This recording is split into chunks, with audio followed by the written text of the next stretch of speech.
Welcome back, everybody, to the Las Vegas Raiders Insider Podcast. I am your host, Hondo Carpenter. It's great to be with you today. Uh, I am, of course, your Las Vegas Raiders beat writer on SI. And John, I want to dig in on something because the Raiders are reshaping their image. And I really think the NFL should take a lesson from the Raiders. And it goes back to it started with Dave Ziegler, Tom Telesco, and now with John Spytek, who you know me a long time. I've always been a huge Spytek guy, back from when he interned with the Lions. But they have now they're demonstrating to people how disciplined they are, how much they stick. I think sometimes the NFL runs down too many rabbit trails. They need to stick to football because football's what's made them. And how much would it behoove the NFL to learn? First of all, let's talk about the Raiders. Do you agree with that transformation? And then, second of all, how much would it behoove the NFL to follow the example? The example that the NFL follows is an interesting thing to start there, because I think a lot of that stuff happens in those owners' meetings, and a lot of it probably blows in the wind a bit.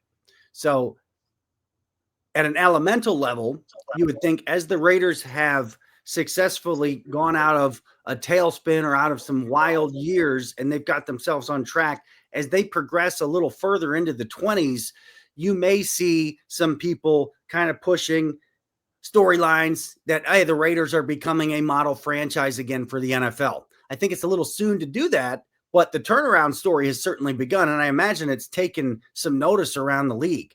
There are some things that have been done that are stand out. They're not cheering rah rah, they're stand out. When Andy Reid says the facility there is unbelievable and out of this world, that's no rah rah. That's one of your top rivals saying, boom, here's a blueprint for how to do things. When you look at the way they've tied in and integrated the stadium, integrated all the technology in the facilities, you're looking at something that stands out. Now they've got a unique setup with a new ownership, a new kind of owner in Tom Brady, partial owner, Richard Seymour. They go get John Spytek. The connection between what they're building is unique. So we know the NFL is a copycat league. If this has the kind of success that it looks like it's turning towards, if those things show up on the field in a couple of years, I think you'll start to see more ideas and more people focusing on that. Hey, this is becoming a model franchise again, which is only going to be better because you guys out there know how big the Raiders are. And anyone that's ever been to Mexico knows how big the Raiders are. Anyone that's ever been around the world knows that symbol in the world, people know what that is when they see it. There's only a couple dozen of those. One of them is right here in the world of sports that people know across the globe. The Raiders is one. So I think that may be coming. It's probably a little too soon for some kind of push behind the scenes to get those things out in front, but I think it may be coming. Now, yes, I am sold on the fact that this is Raiders really 3 or 4.0, depending on how you want to steer it. I look at it from the outside. I do think there was a combination of bad luck, maybe some bad decisions, probably more bad luck than bad decisions, that took the focus away from the Raiders are moving to Las Vegas, setting up for long-term stability and success as a franchise. There's some bad things that happen off the field, some weird stuff that happened. Antonio Brown's never on the field, etc. A lot of scrambled eggs spilled over the pan. The pan's been taken off. It's all been cleaned up. Now it's gone back on. Yes, I am sold that this is an absolute new era for the Raiders. And I don't think we can undervalue the experience that Brady, Spytek, and Seymour had from their major college through their professional careers. Tom Brady doesn't talk a lot about his time at Michigan, about wanting to transfer, about staying, but there's some experience there that mattered. There's also a good bit of experience that mattered in New England. I would love to hear him talk now freely about the incredible value of Dante Scarnecchia, a guy we've talked about here before, but also about the organizational wisdom and ability to say, you know what, we need to get that guy back to get us back on track to compete for championships. And of course they do. So yes, totally sold on this is a new operation, a new regime, a new generation era of the Raiders. And I understand that they're not playing games right now, but folks, we know the draft is coming. We see some of the pieces starting to come together. I'm officially giving my 2 cent value. It's okay to get excited about the Raiders. I understand all the people out there that want to hold off. That's fine. Want to wait and see? I'm with you. But I think it's okay to get excited about the direction this franchise is going. And you don't even have to worry about rushing the thing, folks. We all know it's the NFL. It's like a 2-year cycle. This thing's going to come quick.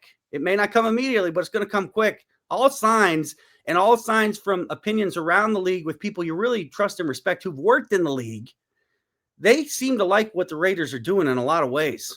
This is a good thing. And just hold on. The middle 20s and later 20s, they're going to be good.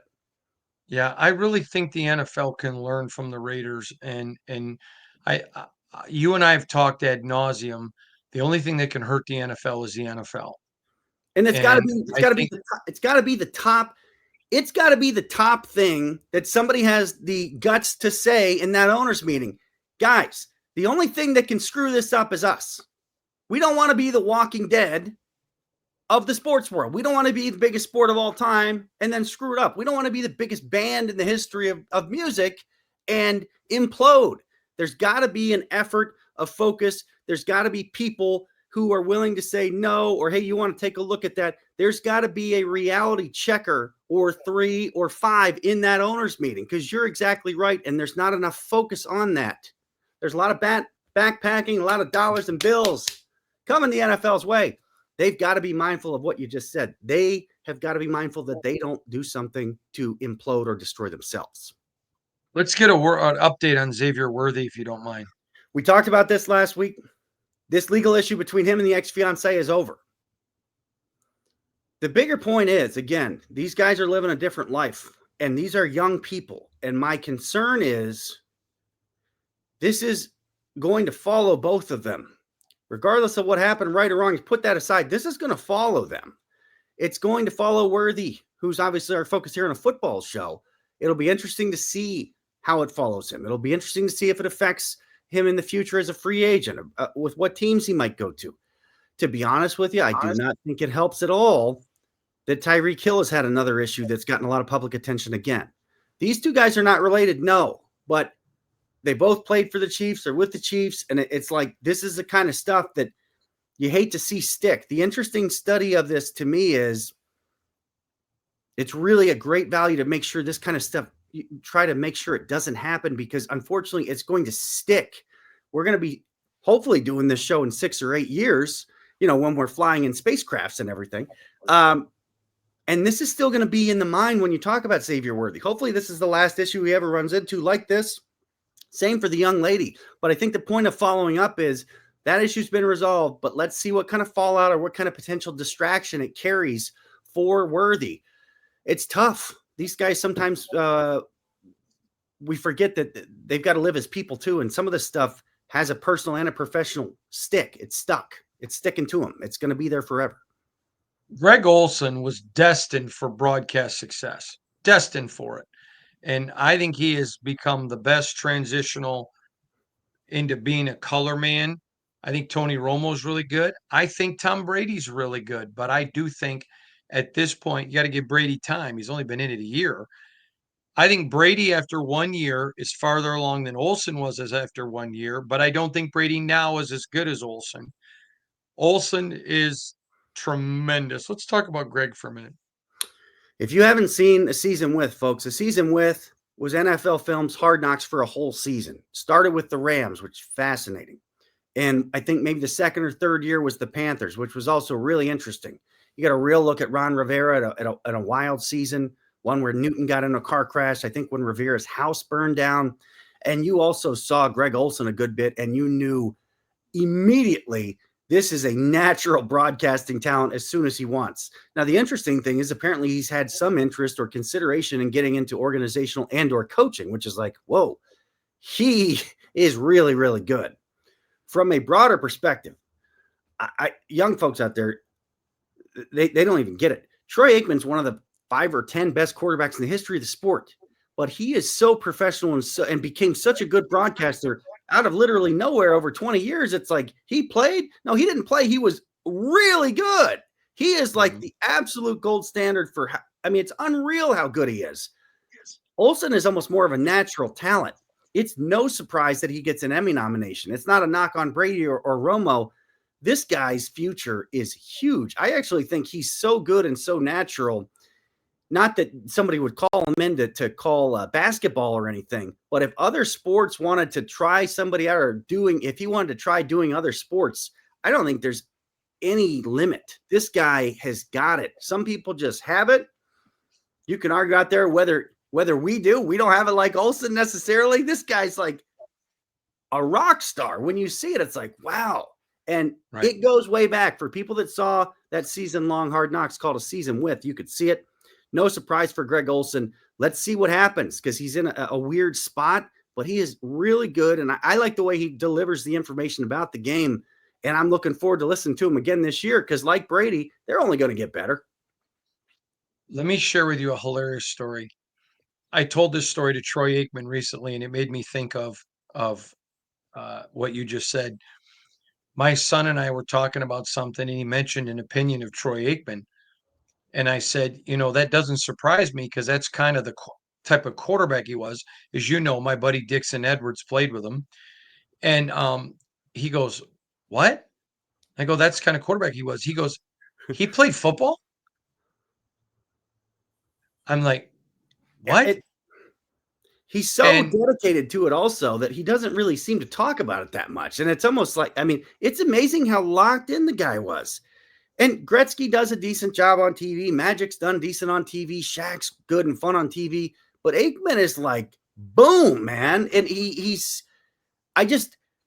never saw necessarily this coming or this is something this guy would want to do for this many years. But he just loves it and he's phenomenal. But yes, for the young folks out there, he was a really accurate passer and a very good look. He did a lot of good from the end of the play to the snap. Like that stuff didn't just happen by accident. Yes, the Cowboys had a lot of talent.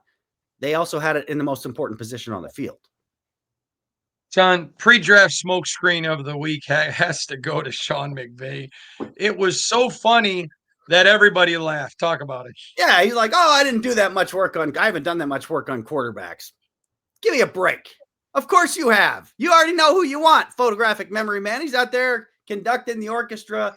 Make no mistake, the Rams know who they would consider taking, who they won't consider taking. They know how they're going to develop them. They know how they're going to coach them. Are you kidding me? All that McVay is telling you is, I don't want to talk about it. Don't take the guys I want or would consider taking, and I already know what I'm going to do with them.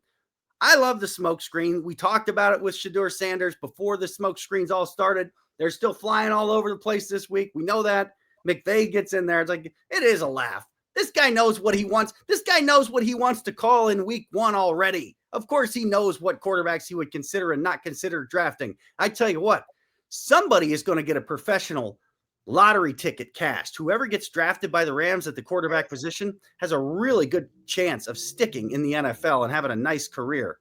That is a great guy to go play for. All right. I want to talk to you about Jalen Milroe.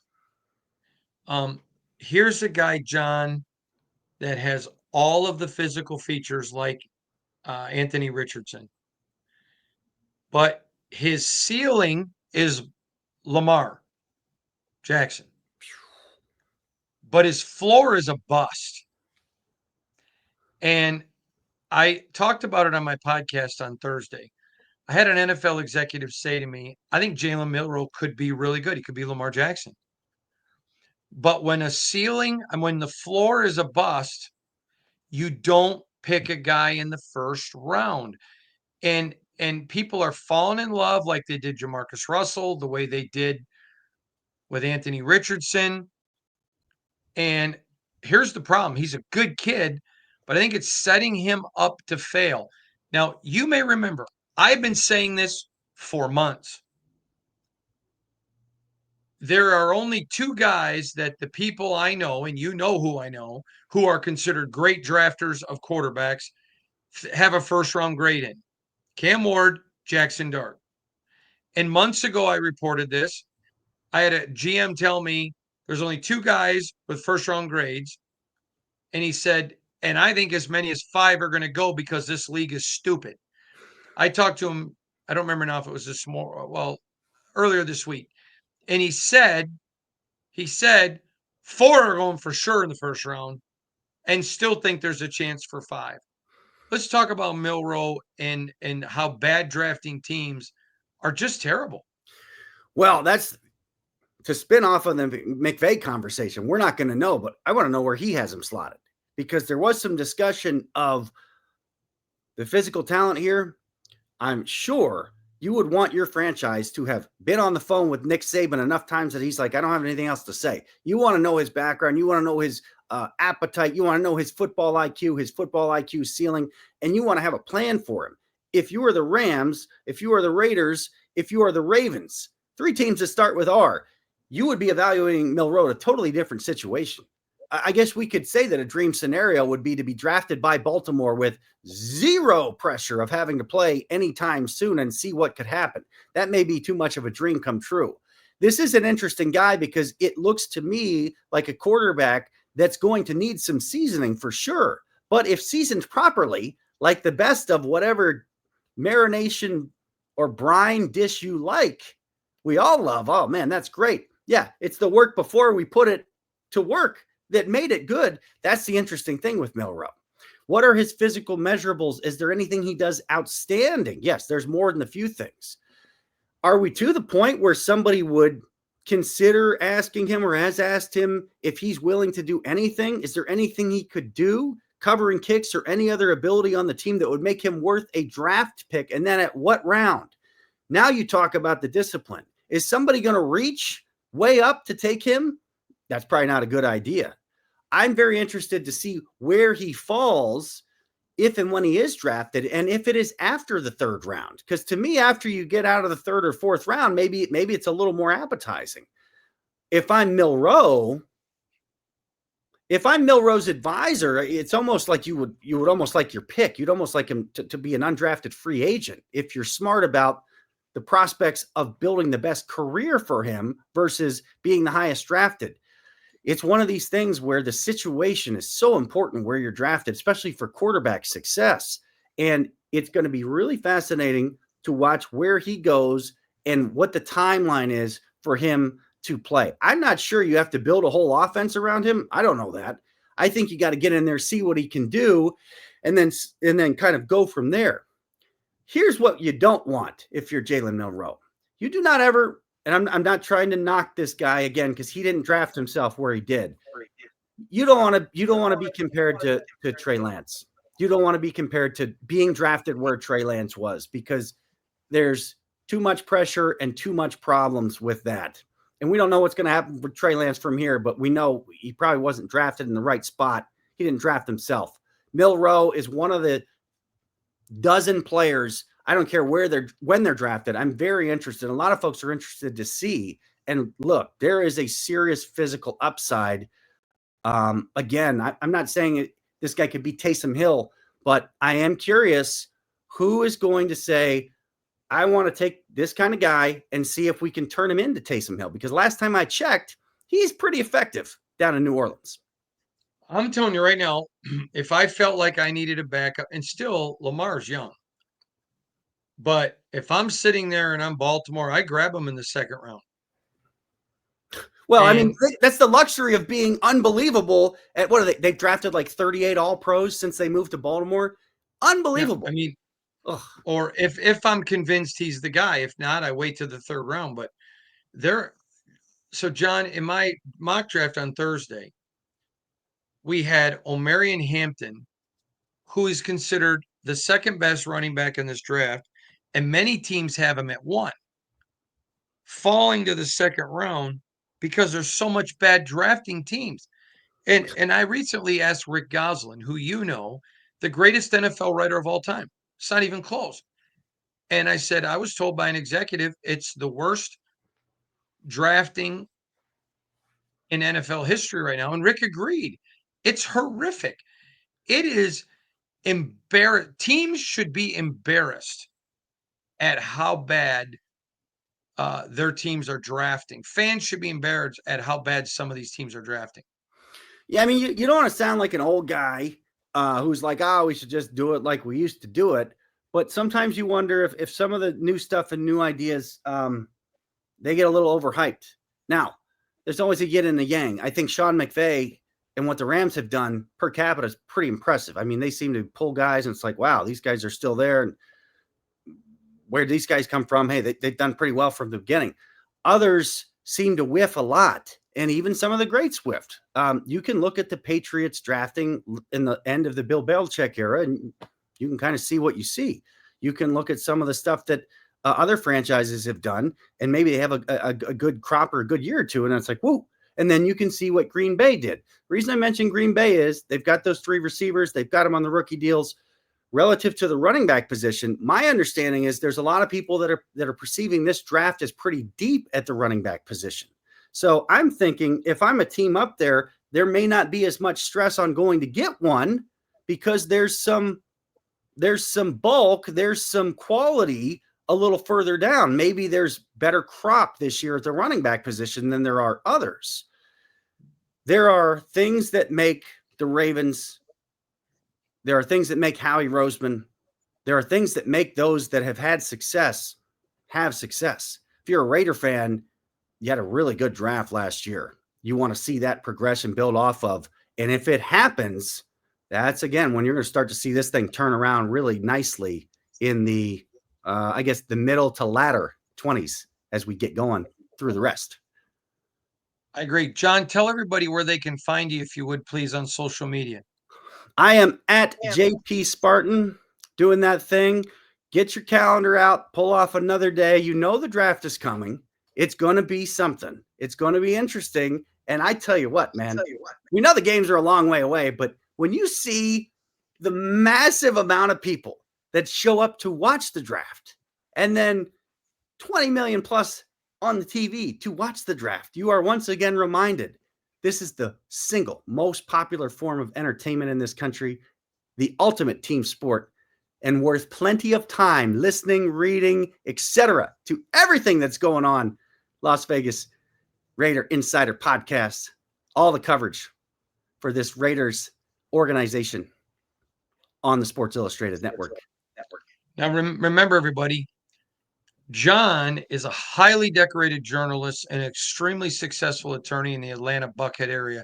We are so fortunate to have him each every week. Thanks, Johnny. Hey, tell them how to find you on social media. At JP Spartan. Check it out.